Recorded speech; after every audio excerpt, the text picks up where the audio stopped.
from isang tuta, next to isang tuta naman tayo. Ito, pag-usapan natin.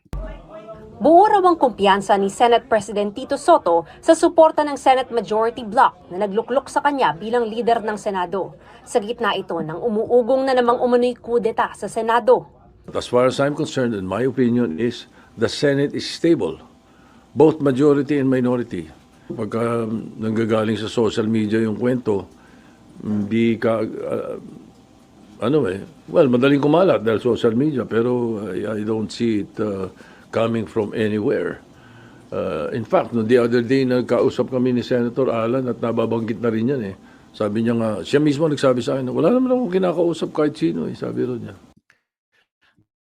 Buti naman, wala kang pinagbintangan.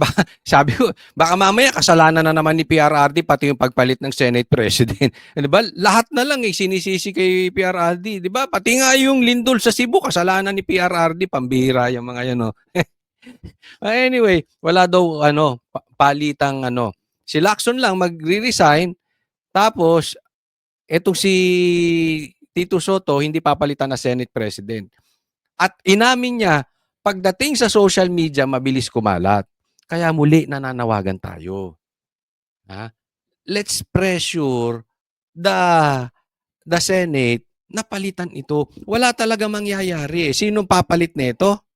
Mamaya i-discuss ko kung sino ang ipapalit netong si Tito Soto as Blue Ribbon Chairman. So, walang mangyayari.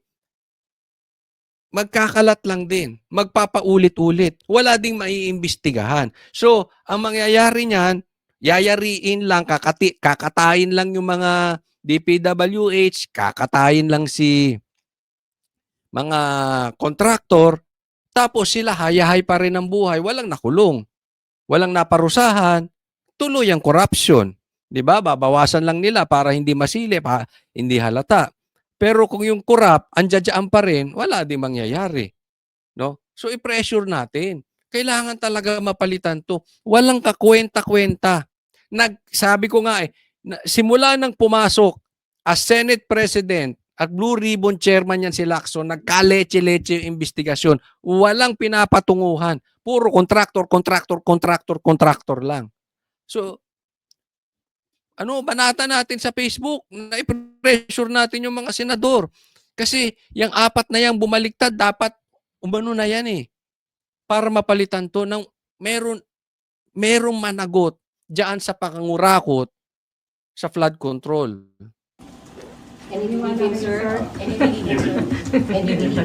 Yeah, I believe him.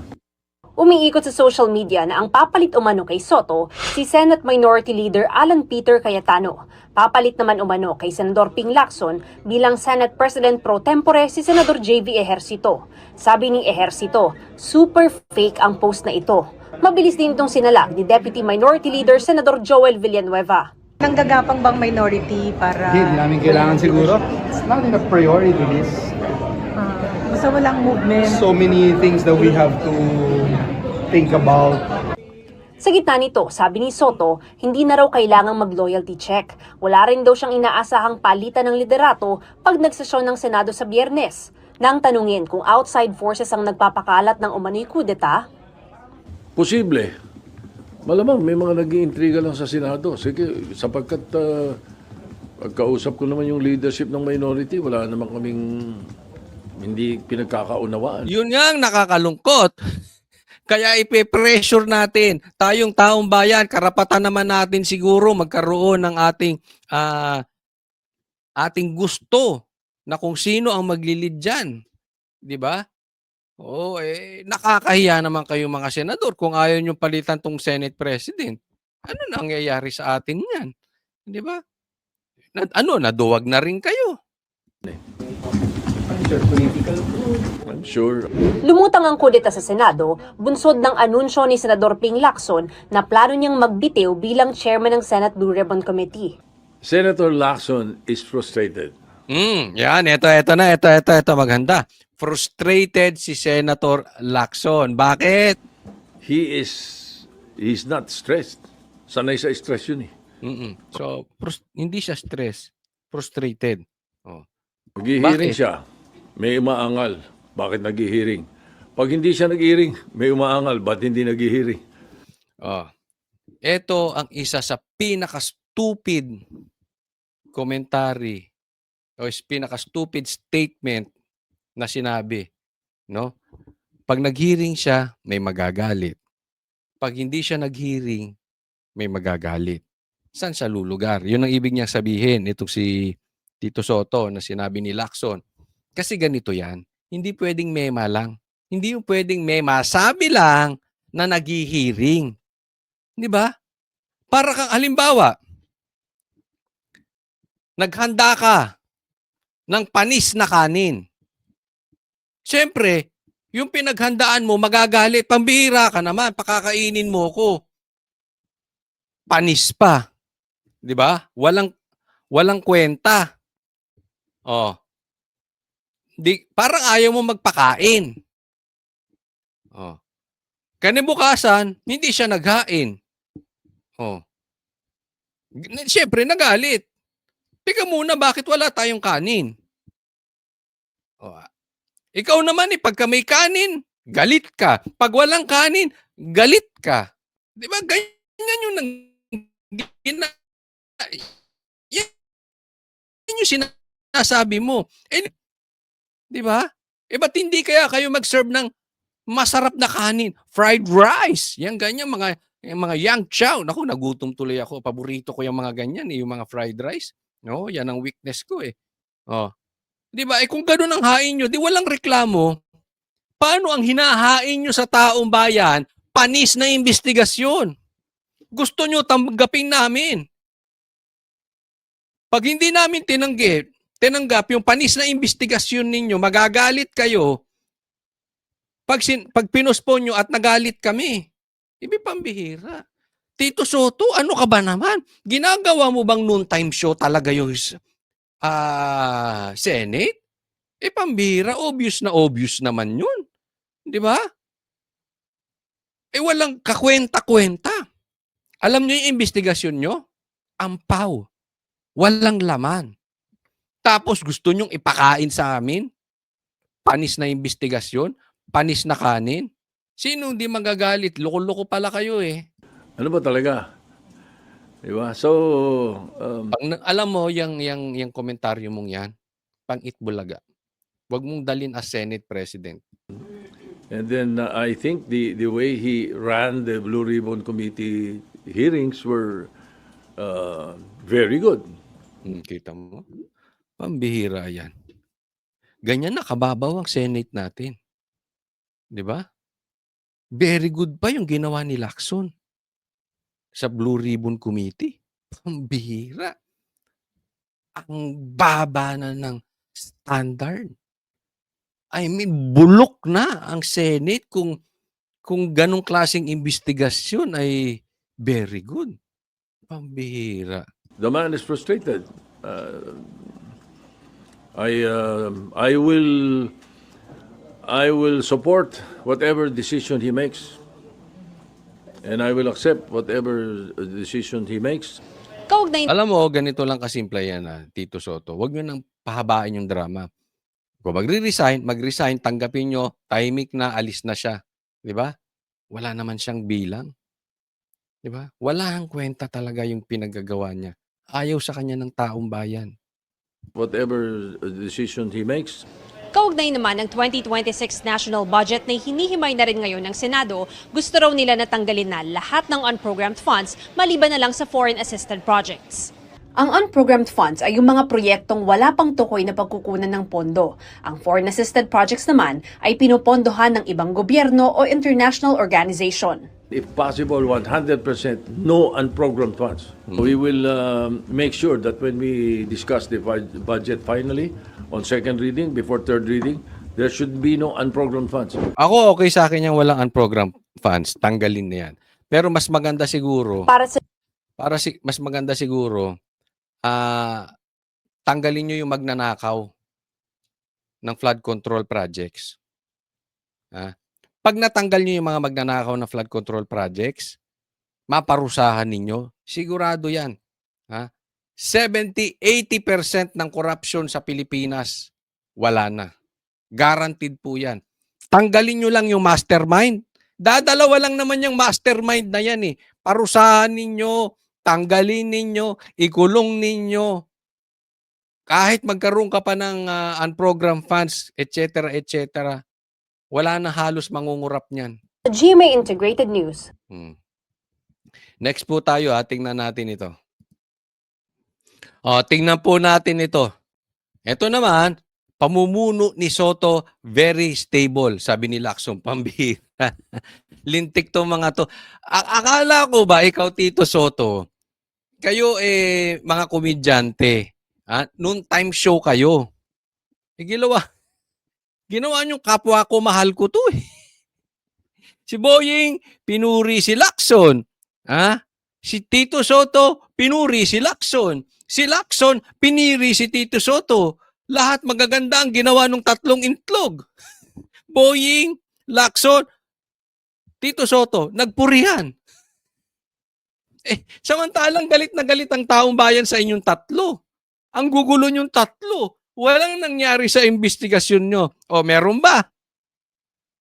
Hindi nyo mapatawag si Saldico. Borlahan kayo ng bolahan. Nasa bubble tong tatlong to eh. Di ba? Sige, total. Binabanatan tayo sa Facebook. Wag na tayo mag-open ng Facebook. Ganito na lang. Para ipoposto ng mga dilawan. Ipoposto ng mga bongbong. Oo. Purihin mo ako. Tapos pupurihin kita. Tapos magpurihan tayo. Para yung ating ego, mabus natin isa-isa. Di ba? Ayos na yun. Basta magpurihan lang tayong tatlo, okay na. Tapos, bahala na yung mga trolls. Marami naman dyan yung Dilaw. Marami naman si Bongbong. Marami rin naman si Tambi. Ikakalat na yan, okay na yan. Basta labanan natin. Yung mga tumutulig sa atin. Ganito. Yung bang, yung parang taong hindi in touch with reality. Yung halimbawa ako sabihin ko sa inyo. Alam nyo ba? Ako ay mistiso. Ang puti-puti ko. Sabi nga nila, ang puti-puti ko. Hindi naman talaga. Di ba? Pag may nakakita, in touch with reality ba to si Kotsoli? Ano ang pinagsasabi nito? Ganito to mga ito. Parang, siguro dahil sa sobrang sinungaling nila, pati sarili nila, naloloko na nila. Naniniwala na sila sa pagsisinungaling nila. Sabi dito, if you will ask me, I've already experienced his being a Senate President for the longest time in the past Congress. His system of management is good. He has good leadership, sabi nila Lacson. Pinagmalaki niya yung haba ng pagiging Senate President niya. Haba ng kanyang pagiging senador. Alam mo, iho, wala po sa haba yan. Wala yan sa tanda. Wala yung sa tagal mo as senator. Tingnan nyo ngayon. Yung Kiko Barsaga, nakabata-bata. Daig na daig kayo. Daig na daig kayo. Yung tapang, alam mong walang dungis eh. Alam mong galit talaga sa korupsyon. Alam mong hindi pinagtatakpan si Saldi. Lalong-lalo na si Tambi tsaka si Bongbong. Walang bahid na pinagtatanggol eh. Actually, sumalubong siya. You are not even half a man compared to Kiko. Duwag kayo eh. Duwag kayo. So wala sa haba yan. Si Kiko Barsaga, bata. Pero kumalaban. Maaring walang baho, kaya matapang.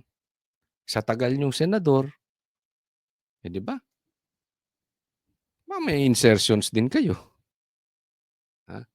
Tatakot kayo. O baka may kaso kayong rape. Hindi, wala po tayong pinagbibintangan dito. O baka may kaso kayong murder. O baka may kaso kayo ng corruption. Di ba? So, hindi kayo makatodo kasi pag tumodo kayo, baka bumalik sa inyo. Di ba? So, wala yan sa haba. Alam mo, sikreto, nasa linis. Ang hirap kasi maging matapang pag madumi. Di ba? Next topic po. Eto, si Bam Aquino ang papalit kay Lacson. Ito po post ni Congressman Kiko Barsaga. Ha? Si Bam Aquino raw ang ipapalit ni Tito Soto kay Ping Lacson. Kaya niya bang ipakulong si Romualdez o tuta rin siya ng pera? Tuta rin siya na pera lang ang habol. Okay, baka parehas. I mean, ibig sabihin niya rito, si Lacson, tuta. Pera lang ang hinabol. Siguro, maaaring pera lang, hinabol ni Lacson ng pera, nagpayaman, di ba? Lumabang ka lang, malaki na, ilang milyon-milyon na yon, posible, according to Kiko. At the same time, baka nga may baho eh. Di ba? Baka may mga kaso. So, hindi, no choice siya. No, pero kung si Bam Aquino ang ipapalit mo, anong klaseng investigasyon gagawin nito?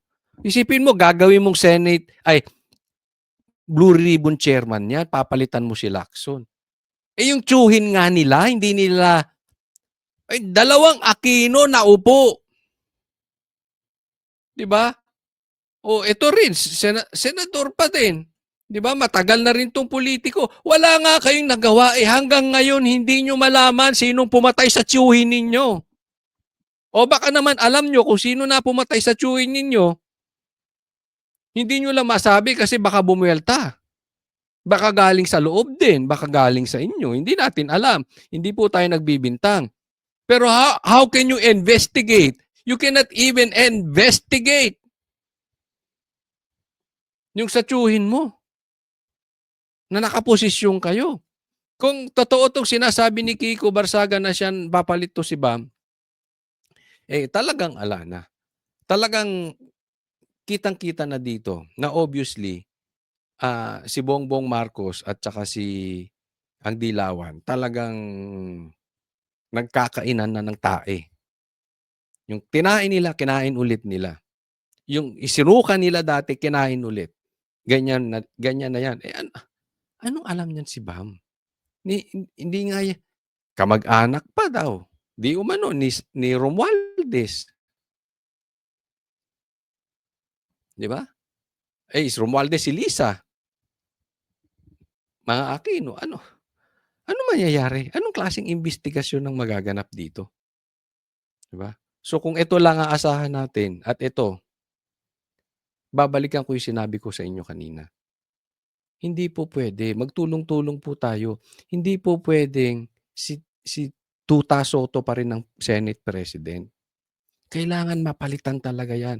Dahil magiging comedy yung investigasyon ng Senado. Magiging noontime show yung investigasyon ng Senado.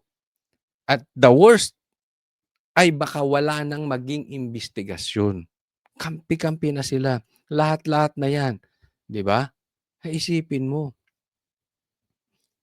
Si Bam Aquino, hindi mag-iimbestiga or hindi paaabuti ng investigasyon kay Bongbong Marcos. Di ba? After you shouted na magnanakaw, ikaw pa ngayon ang magpo-protect doon sa sinasabi niyo magnanakaw para hindi siya managot sa kanyang mga ninakaw. Grabe, no? Grabe ang nangyayari sa Pilipinas. Kaya nga naman, panalangin lang po tayo dahil sabi nga, nasa crossroads tayo no? Ng politika ng Pilipinas. It is very, very possible na dahil sa nangyayaring sobrang kasakiman ngayon, posibleng talagang maraming managot na mga politiko dahil galit na ang taong bayan dahil sobrang pang-aabuso. Or walang mangyari at tumuloy, babagsak talaga ang Pilipinas. Kasi kung walang mangyari at yung mga mastermind nakaupo pa rin at yung mga mastermind ay patuloy magnanakaw, mauubos talaga ang resources ng Pilipinas. Uutang pa yan. Ubus na nga, uutang pa yan para lang meron silang makurap. Ganyan ang mangyayari dyan. Magbabayad lang sila dahil sa dami ng pera nila, magbabayad sila ng mga senador, nahaharangin ang investigasyon papunta sa kanila, magbabayad ng congressman, nahaharangin yung investigasyon papunta sa kanila. So, itong crossroads na ito, posibleng maikabuti natin dahil finally magbabago ang Pilipinas kung talagang nasagad na ang taong bayan. Or if we cannot be successful on this, it's the end of the Philippines. Wala na po talaga mangyayari sa Pilipinas. Maybe in 5 years' time, komunista na po ang Pilipinas. Remember, nakakapasok na po ang komunista ngayon. Untouchable na po ang komunista ngayon. So, hindi natin alam, baka pag hindi tayo maging successful dito sa pinaglalaban natin within 5 years, komunista. Kaya nga sabi ko, tulong-tulong tayo. Pwede nating isigaw sa Congress, no? Na sa Senado para gumalaw yung gumalaw yung taong bayan, para gumalaw din yung mga senador. Alam nyo, kakaunti ang nagsasalita na congressman at mga senador. Tikom lahat ang bibig eh. Pero tayo, kung mga duwag yung mga politiko, tayo mga ordinary citizen, tayo ang sumigaw. Pagtulong-tulungan po natin. So eto, pasok. Jiggy, gaya ng sinabi mo, kasama nga si DOJ Secretary Boying Remulla sa shortlist na inilabas ng Judicial and Bar Council o JBC sa mga pagpipiliang maging ombudsman. Bukod kay Remulla, nasa listahan rin sina dating Commission on Audit Chair Michael Aguinaldo. Ito yan ito yung nominado ng para maging ombudsman at ito ay dumaan sa JBC. Wala rin palang kwenta tong JBC na ito eh. May demanda na si Boying tapos pinadidisbar pa as abogado dahil yung mga ginawa niya kay PRRD. Wala. Binaliwala nitong JBC na ito. Hindi natin alam kung itong JBC na ito ay nabayaran or tinakot or talagang sadyang display lang itong JBC pala na ito. Parang na naging mistulang SOP lang. Oo, andyan lang yan para may masabi na dumaan sa proseso. Pero ang katatapusan nito, Boying lang din yan. Niloloko lang tayo nitong mga ito. Court of Appeals Associate Justice Stephen Cruz, and I believe, Jiggy, inilalabas natin ngayon ang listahan sa inyong mga screen. Kasama din sa listahan si Supreme Court Associate Justice Samuel Gaerlan, Deputy Executive Secretary Ana Liza Logan, Supreme Court Retired Associate Justice Mario Lopez at Sandigan Bayan Associate Justice Michael Frederick Musky. Nakausap ng media kanina si Remulla pero naging matipid ito sa kanyang komento. Narito at sabay-sabay nating pakinggan ang kanyang naging pahayag. I'll still be reporting for work here for sure. Tomorrow. Kasi marami pa kaming tinatapos. Kaya tingnan natin. So, papasok pa rin siya bukas. Dahil busy sa busy sa mga trabaho pang gobyerno. Pero bukas din, ombudsman na yan, tingnan nyo. How it goes. I think the shortlist was submitted already. But that's all I know. Wala pa. Akalain mo politiko, magiging ombudsman. Diba? Secretary. Wala na eh. Executive, nagkabuhol-buhol na tayo. Diba? Nagtawiran. No, so bata ito ni Bongbong Marcos secretary ito eh. So ano pang gagawin nito? Nasa executive department, 'di ba? Kitang-kita naman natin ito yung nagpahuli kay PRRD. So alam mo na saan patutungo tong ombudsman na ito. Di kakanain si BP Sara. Hindi nila nakuha sa Vice President si BP Sara, kukuhanin itong pagka-ombudsman. Kaya talagang magsisisigaw na ang taong bayan pag ito pa naging ombudsman. Naku, baka bumalik po sa inyo yan ha. Tatandaan po natin pag talagang grabe na po, sukdulan na po ang kasamaan, talagang ang tao hindi na makakatiis.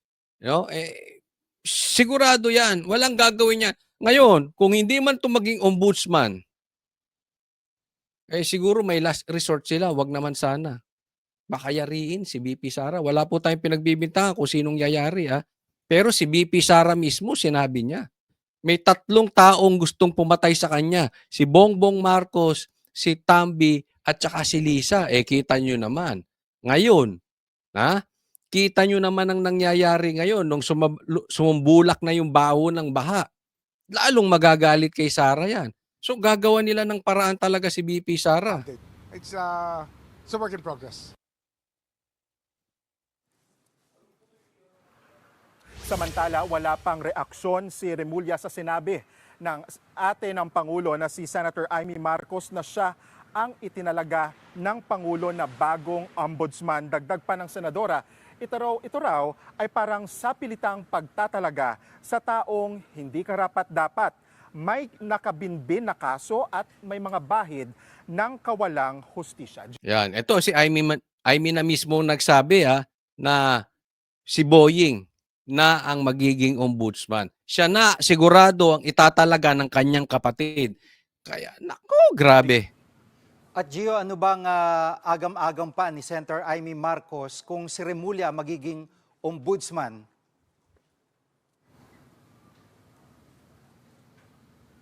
Alam mo, Jiggy, kung matatandaan natin, itong weekend ay naglabas ng pahayag si Senator Amy Marcos na ngayong Lunes, supposedly, quote-unquote, ay i-appoint nga si Remulla pero hindi yan nangyari ngayong araw. Ayon sa senadora, kamakailan hindi niya papayagang maging ombudsman si Remulla dahil banta raw ito sa pamilya Duterte at At hindi lang si Amy, tayo, meron tayong karapatan ilabas ang ating sama ng loob. We are very, very powerful. Okay? Akala nyo lang wala kayong naitutulong sa mga kababayan natin. Yung not exactly rally. Isigaw ninyo ang boses ninyo sa social media. Tingnan nyo. Dahil nagsalita ang taong bayan sa social media, wala namang rally di ba, na naganap? Pero tingnan nyo, naramdaman ni Ping Lacson na hindi na siya karapat-dapat, na wala siyang silbi bilang Blue Ribbon Chairman. Kaya nag-resign. So kung talagang bukas o sa makalawa ay maging ombudsman na ito si Boying, hindi lang haharangin ni Amy. Ngayon pa lang, harangin na natin. Magsalita na tayo para may epekto po yan. Tulong-tulong po tayo. Kahit po kayo mga nasa ibang bansa, mag-post kayo sa Facebook nyo, we are against Boying. Gagamitin yan yung kanyang kapangyarihan bilang ombudsman pang-atake kay VP Sara. Nakita naman natin kung anong nangyari dito sa kanyang pagiging SOJ. Alam naman din natin kung anong nangyari dun sa anak niya na nahuli na ngayon, wala na. Di ba, nahulihan ng droga? Wala na. Nahulihan ng marijuana? Wala na. Gagamitin ng kanyang kapangyarihan. Ginamit din ng kanilang kapangyarihan kung paano kidnapin si PRRD. Meron po tayong magagawa. Wag po nating isipin wala tayong magagawa. Tulong-tulong po tayo. maging sa kanya. Narito ang pahayag ni Senator Amy Marcos. Ipipilit nila na si Boying maging ombudsman para ipakulong si VP Inday Sara Mismo yan. Mismo yung sinasabi ni Amy. bago mag-2027 at hindi lang si Inday Sara kundi lahat ng mga Duterte, kaalyado ng mga Duterte, baka pati ako. Yan ay sa gitna ng Huwag ka na sumali. Alam mo na. Ito naman si Amy, okay na. Dinagdagan mo pa eh. Hindi ka ipakukulong kahit anong mangyari. Kapatid ka pa rin nung nung may ghost project na si Bongbong Marcos. Hindi ka nun ipakukulong. Asar man sa'yo yan, galit man sa'yo yan, hanggang politika lang yan, pero hanggang dun lang. Protection ka din niya, imposible ipakulong, huwag ka nang makisali. Tama na yung sinabi mo, papakulong nila si VP Sara at ang mga Duterte. paghihirap ng mga Pilipinong binabaha Kikisali ng pa. tubig, ng korupsyon at ng kawalang aksyon. Kung hindi kayo titigil sa pamumulitika, mag-asaran tayo. Hindi ko rin kayo tatantanan. Ito naman ang effective kay Amy. Kasi Halimbawa, itong nagsasalita na ito is ibang senador. Sigurado yan, sinilipan na ng baho, hinahanapan na ng baho, baka ipinakulong na, idinimanda na, etc. etc. Ba't kakita nyo si Amy? Untouchable pa rin. Hanggang ngayon, hindi makagalaw si Bongbong. So, in a way, effective din si Amy, no? Pero hindi rin natin alam kung legit ba yan, no? Pero sa ngayon, maganda yung ginagawa ni Amy. Tulong-tulong po tayo sa pagharang. Napakinggan din po ninyo ang pahayag ni Senator Amy Marcos kaugnay nga po doon sa supposed appointment ni Justice Secretary Boying Remulla bilang bagong ombudsman. Mag-asaran tayo, hindi daw niya tatantanan itong kampo ng mga Remulla. Samantala, natanggap na ng palasyo ang shortlist mula sa JBC. Kasunod niyan, ang Pangulo ay magtatalaga ng bagong ombudsman. Ayon sa batas, merong on or before October 30, dapat ay may napili na si Pangulong Bongbong Marcos bilang susunod na ombudsman na hahalili nga sa posisyong iniwan ni retired Samuel Martires. Jiggy. Yan ang ulat ni G. Yan. Next topic po tayo. Tingnan po natin to. Kaya nga naman, eto naman si Boying, napag-usapan natin, eto naman ang kanyang sinabi patungkol naman kay Lacson. Pakinggan po natin. Malungkot tayo. He's probably one of the best investigators in the country. Paano naging best investigator? Wala naman siya inimbestigahan. May napakulong na ba siya? Meron bang naimbestigahan bukod doon sa sa mga kontraktor? 'Di ba? Wala naman eh. Actually, hinaarangan pa nga niya, ayaw niya makataas eh. Boying, ang talino mong abogado, nabilib ka sa klase ng pag-iimbestiga ni Ping Lacson. Naging bobo ka na rin? Naging noon time show ka na rin, Boying? 'Di ba? Hindi ba it's very obvious may pinoprotektahan na mas mataas sa mga contractors? Kaya nga nagkaloko-loko yung investigasyon na yan sa Blue Ribbon Committee. Ayaw umakyat eh. Parang gusto na lang ikulong lahat ng contractor, okay na. Tapos diinan lahat ng mga senador. Pero yung mga congressman, ligtas kayo dyan. Si Saldico, hindi.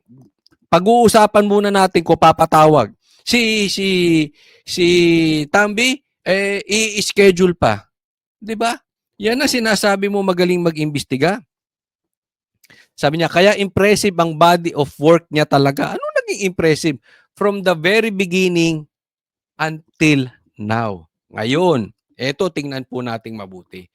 Dito pa lang, kitang-kita natin na itong si Boying ay pabor kay Lacson. At alam natin to si Boying, kaliwat kanang isang kilong bata ni Bongbong Marcos. Executive Department to eh. Secretary of Justice. Gumalaw laban sa mga Duterte. Lahat naman alam natin, nawala nga yung kaso ng anak niya, di ba? Oo. Sinisili pa yung anak niyang congressman, hindi rin gumagalaw dyan. Di ba? Na di umano, mamaya i-discuss po natin. Sinabi po yan ni Kiko Barsaga. Patungkol sa flood control. So, alam natin na ito ay talagang malakas kay BBM. Bata to ni BBM. At dahil sa kadaldalan nitong mama na to, kasi naalala ko nung bago si Bongbong Marcos, ito lagi laman ng balita, mahilig magpa-press con to eh. Bida-bida rin ito.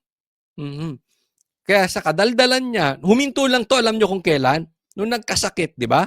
Pagbalik, bago siya magkasakit, maitim na siya. Pagkabalik niya, sobrang itim. Medyo, hindi ko alam kung konektado ba sa sakit o basta unusual yung pagiging maitim niya, sobrang itim. But anyway, mahilig, dahil sa kadaldalan nito, mahilig talaga yan sa press con, mahilig yan.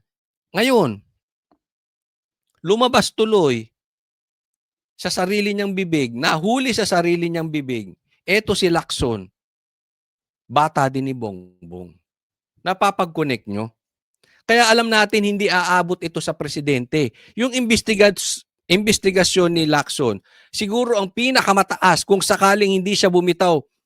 Buti nga bumitaw siya, pero kung for discussion purposes, hindi siya halimbawa bumitaw as Blue Ribbon Chairman, pinakamataas na siguro maaabot niyan hanggang Saldico. Hindi na aabot siyang kay Tambi. Kasi pag umabot na yan kay Tambi, ilang kembot na lang Bongbong Marcos na. At definitely, si Ping Lacson, nagko-connect-connect, is nasa kampo ni Bongbong Marcos. Alam natin, tumakbo rin to as alyansa. Di ba? So, under ni Bongbong Marcos din yan. Kakitang-kita sila ni Tito. Ngayon, nadiinan lang. Di ba? Nadiinan, nakampi-kampi. Kaya anong klaseng investigasyon ng gagawin nito? Kampi-kampi ang mga yan. Pati yung ICI na nilabas ni Bongbong Marcos, ayaw imbestigahan yung Ilocos Norte. Anong klaseng investigasyon ang mangyayari sa atin? Magbibitaw lang, hininto pa yung Senate hearing. Anong klase naman to si Lacson talaga, di ba? Kinuntsaba pa ni Boying. Ngayon, bukong-buko na kayo ng tao. Eto si Lacson, political suicide yung ginawa niya.